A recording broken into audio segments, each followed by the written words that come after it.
เพลงนี้สำหรับคนที่ถือคนหักบอกเลิกไป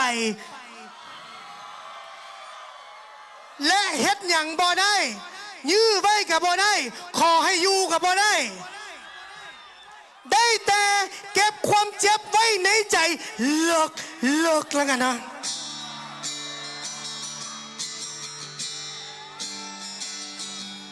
อย่าลืมจากบ้านเฮาเด้อไป1 2 3ไปซ้ายขวาซ้ายขวาซ้ายขวาซ้ายไป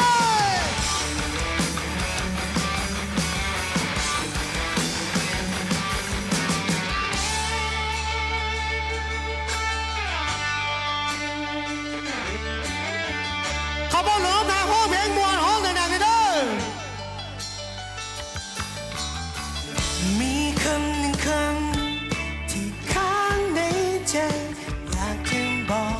ตั้งแต่วันที่เจ้านั้นบอกว่าเจ้าต้องการจะจากไป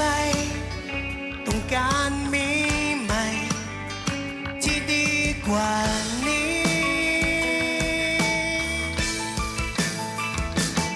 ก็ได้แต่มองภาพเธอนั้นเดินจากไปจนน้ำตาปล่อยเห็นน้ำตาทุกหยาดที่มันจะลิ้นไหลแม้ในใจลักมันจะเจ็บใจลักมันจะปวดความรู้สึกลักนั้นมันอยากจะนั่งลงคุกเข่าอ้อนวอนให้เจ้านั้นอย่าไปเท่านี้เพียงอยากบอกแต่ต้องเก็บไว้มันบอกรู้จะห้ามยังไงจะบอกยังไงเมื่อเจ้าหมดใจ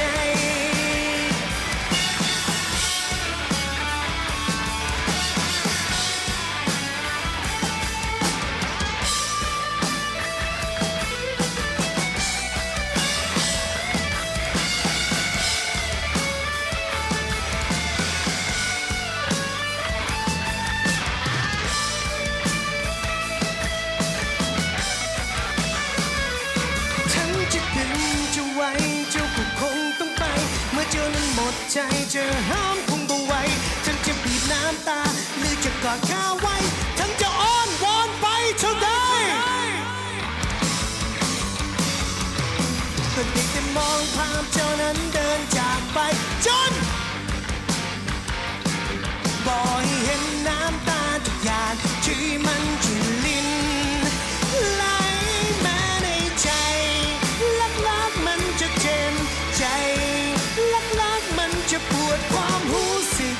ลักนั้นมันอยากจะนั่งลงคุกเข่าอ้อนวอนให้เจ้านั้นอย่าไปเท่านี้เพียงอยากบอกแต่ต้องเก็บไว้มันบอกรู้จะห้ามยังไงจะบอกยังไงเมื่อเจ้าหมดใจว่าแม้ในใจลักมันจะเจ็บใจลักมันจะปวดความรู้สึกลักนั้นมันอยากจะนั่งลงคุกเข่าอ้อนวอนให้เจ้านั้นอย่าไปเจ้านี้เพียงอย่าบอกแต่ต้องเก็บไว้มันบอกรู้จะห้ามยังไงจะบอกยังไงเมื่อเจ้าหมดใจลงน้ำตาห้องใจได้ไหมมีคำหนึ่งคำที่ค้างในใจเจ้าต้องการอยากให้ฟังเอาไว้โอ้อย่าไป